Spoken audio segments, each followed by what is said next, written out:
Langis, may halong diesel.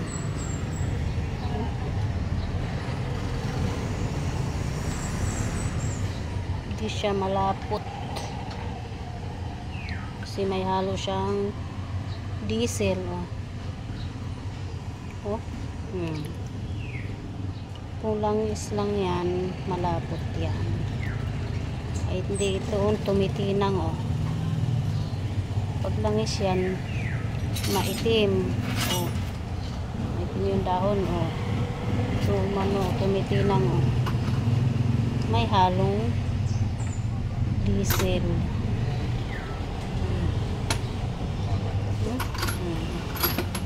May halong diesel yung langis.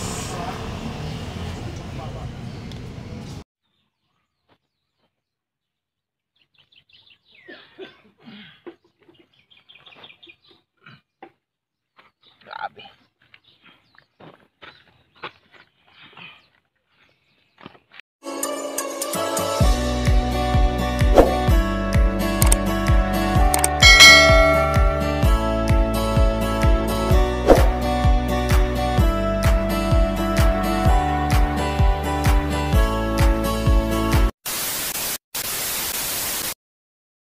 Good morning ka-brother.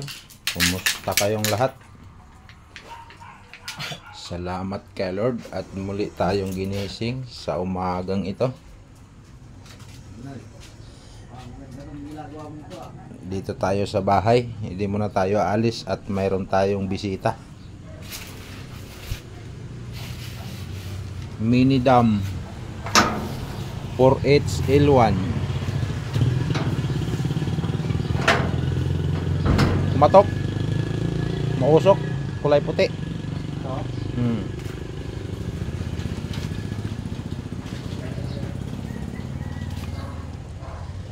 Umusok siya, nag-overheat, namatay. Nung paanda rin, umusok na ng puti at masakit sa ilong, sa mata. Alamin natin ang nangyari dito. Step by step. Unahin natin langis saka water pump. Bagong gawa daw yan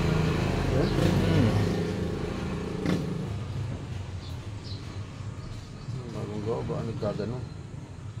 Bagong gawa, kumatok. Kakalungkot. Gastos. 4HL1 engine.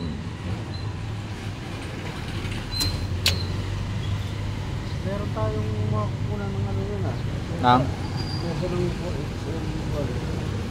Dami sa Alamares. Sa what? Amo ko? Meron din ba itang transmission na gano'n? Saan? Doon. Transmission ng L1? Ayan. L1 ba o F1? Paanda rin natin.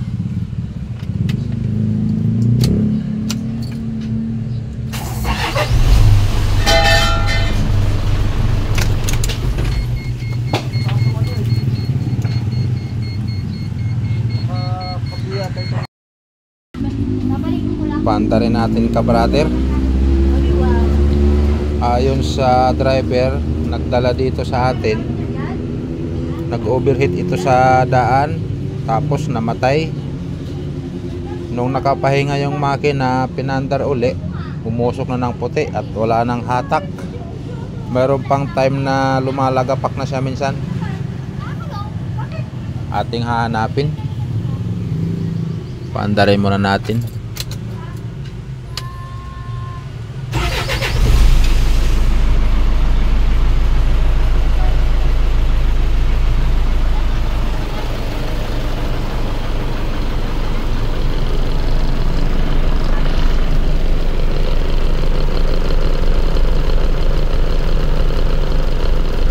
Lagi nakailaw yung exhaust brake.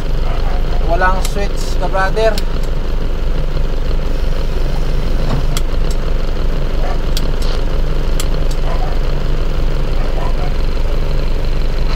Nakailaw din yung check engine ka-brother.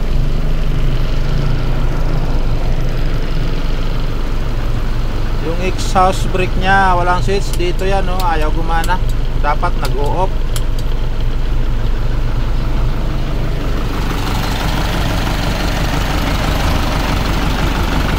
Pag mainit na yan, usok ng puti.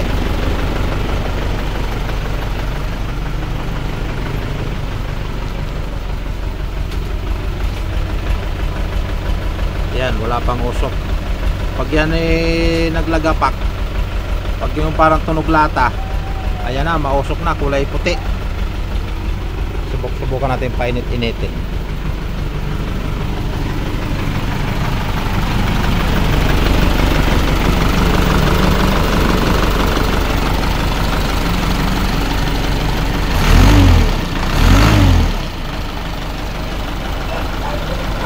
Dad.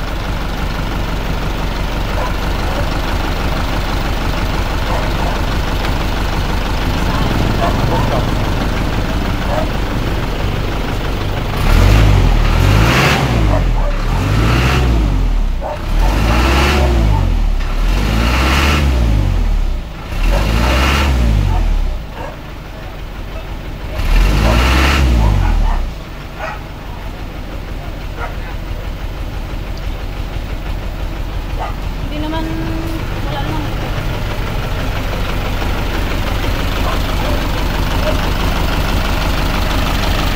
Tunog lata pag nire-revolution.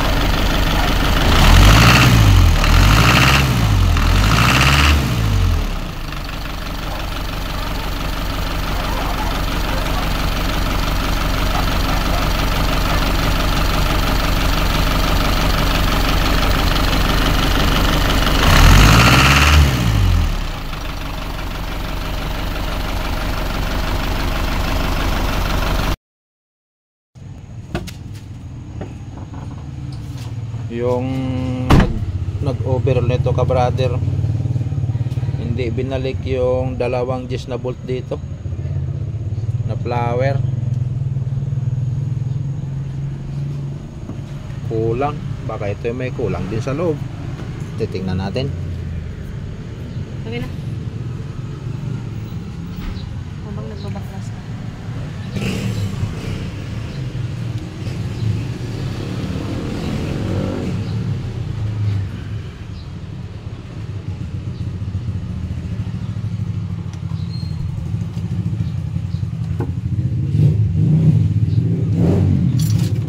Hindi ito tatanggalin yung battery.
Start. Tingnan natin kung gumagana yung pump ng langis.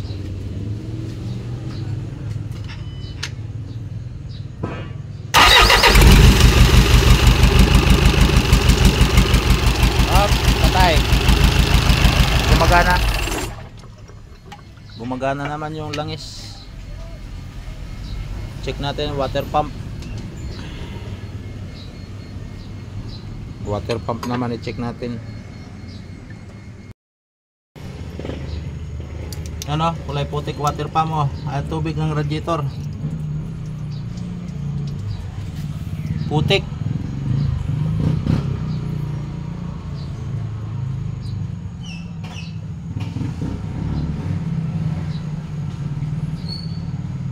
Yan ang Putik ang radiator. Start.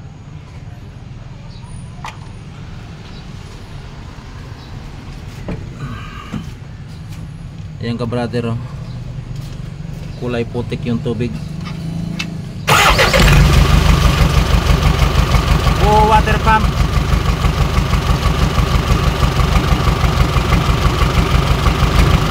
Patay, patay. Kulay putik yung tubig. Yung water pump niya ka brother, buo naman. langis. Aalamin natin, bubuksan natin yung mga piston ring nito. May langis na ano. Gumagana yung langis, gumagana yung water pump. Okay naman.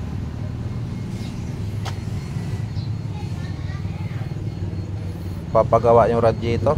Ang dumi ng ano, langis, tubig.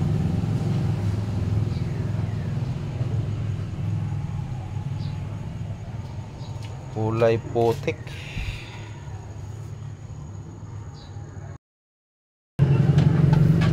Unti-unti na nating nabawasan yung accessories ka brother.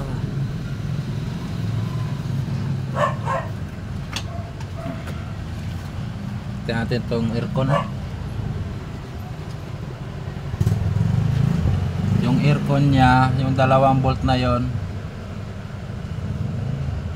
wala nang bolt, hindi binalik. Tapos to, hindi rin binalik.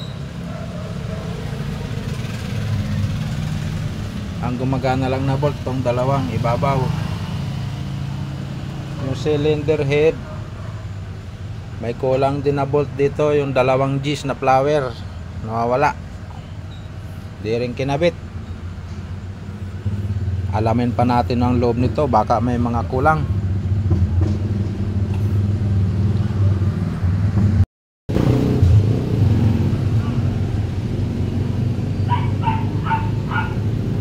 Ito ka brother, hindi ko na niliyabit tong bolt na to. Nakakamay siya lahat, nakalimutan igpitan. Ayan o.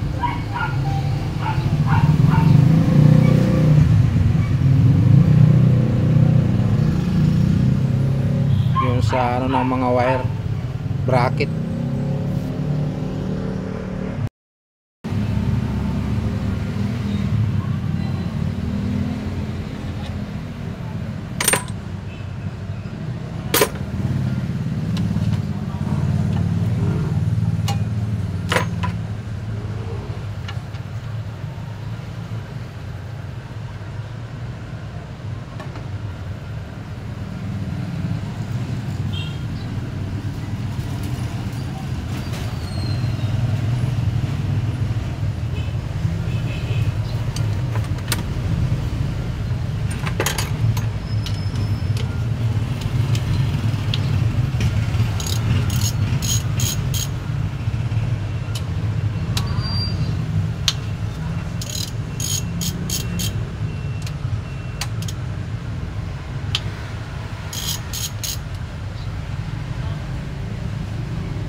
Sir. Thank you. Bago ba to?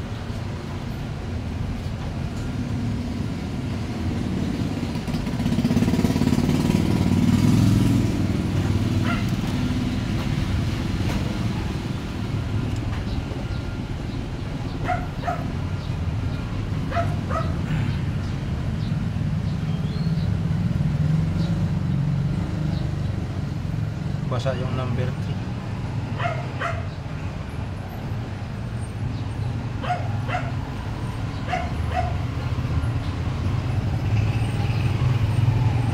Ito ang basa. Ito, number 3.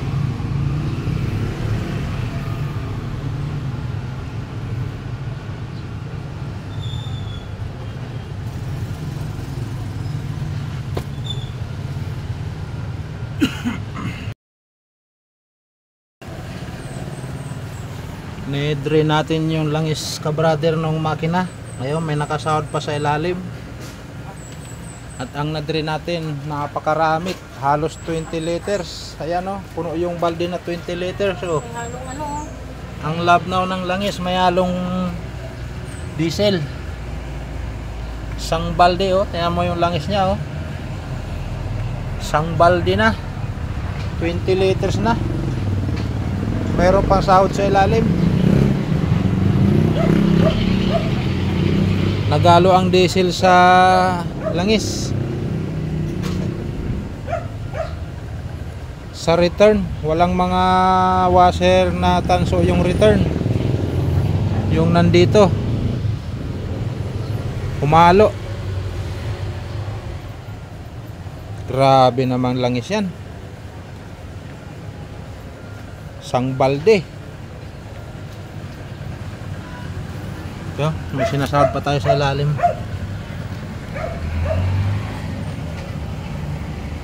Isang balde yung nakuha nating langis. Isang balde mahigit. Nako. Tapos napakalabnaw. Fuel return.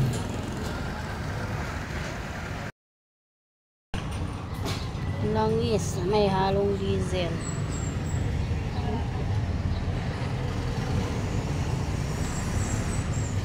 Hindi siya malapot.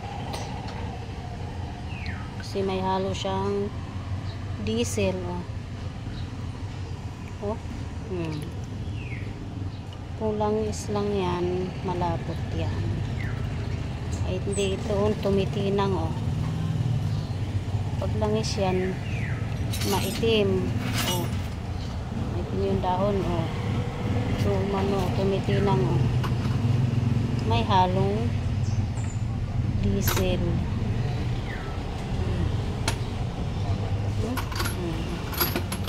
May halong diesel yung langis.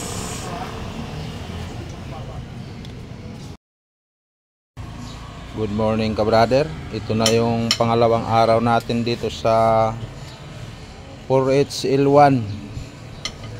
Hindi natapos kahapon, inabot ng gabi at masama yung panahon.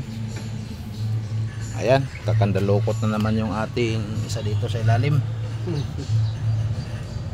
Good morning. Morning.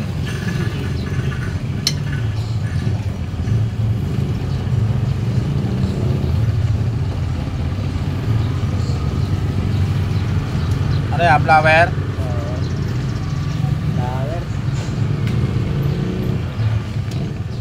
Flower yung cone bearing. Malalaman na natin ngayon yung cone bearing yan lumagatak. Yung ating ititrace. Yung pag-usok naman ng puti, puno ng diesel yung makina ka-brother. Halos 25 liters. Hindi na makahinga yung makina, punong-puno ng diesel. Antabay lang. Okay.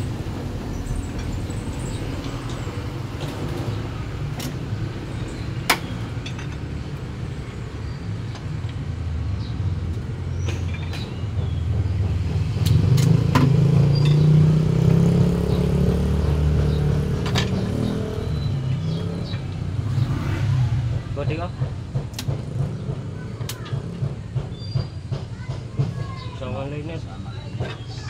Mangabot talaga liner ng L1. Nasama talaga yan.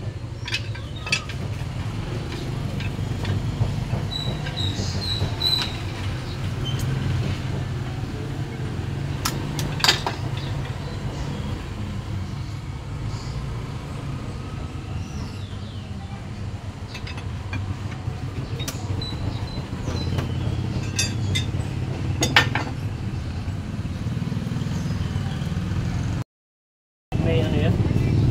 Ha? Okay pa naman yung ating mga bearing. Kabrader, walang nananso. Tapos yung liner natin, wala namang kayod.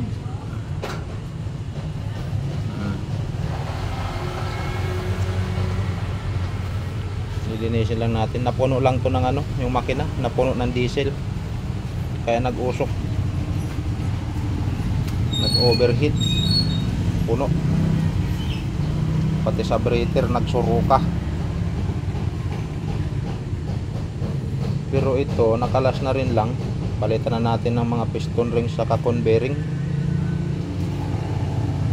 At medyo may labas na rin ng kaunti yung tanso.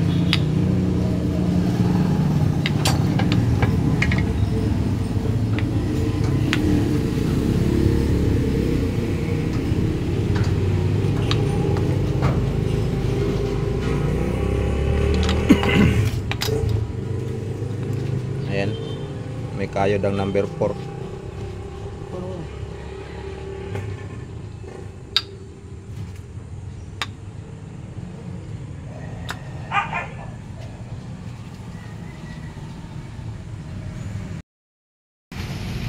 Nalinis na natin kabrader yung buong makina at yung mga piston. Nag-check tayo ng mga piston pin, okay naman. Yung mga piston ring nya halos okay naman, saka yung mga cone bearing. So ang ano ko dito, kasi binuksan na rin lang naman, papalitan na natin kasi matagal ng kung ilang taon na tong hindi napalitan. Tapos may mga gas-gas na rin na ang kaunti. Ang naging dahilan ng pag-usok nito saka yung paglagapak. Napuno ng diesel yung makina kabrader. Itong buong block na puno ng makina. Tapos pumapasok na dito sa breather, dito sa hose na to. Ito yung breather papuntang intake. Inihigop niya uli yung diesel papunta sa balbula. Nahihigop ng makina, nagkakaroon ng sunong. Kaya mausok at malagapak yung diesel, pumapasok na sa makina, nahihigop na ng intake. Yun ang dahilan ng pag-usok nito. Lalo kung paahon, siyempre nakatingala yung makina, nandito yung mga diesel sa bandang puwit ng breather.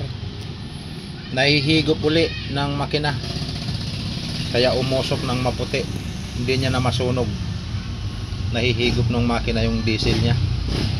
Yun ang dahilan nito ng pag-usok ng maputi. Yun lang, abangan nyo lang yung part 2 nito. Dito. Ayan na yung filter,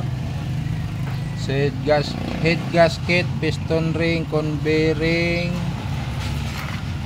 saka camshaft bearing. Yan po ang bibili natin. Full filter. Linis tayo ng mga pisa kabrader. Linis natin yung head. Yan, kinabrush natin.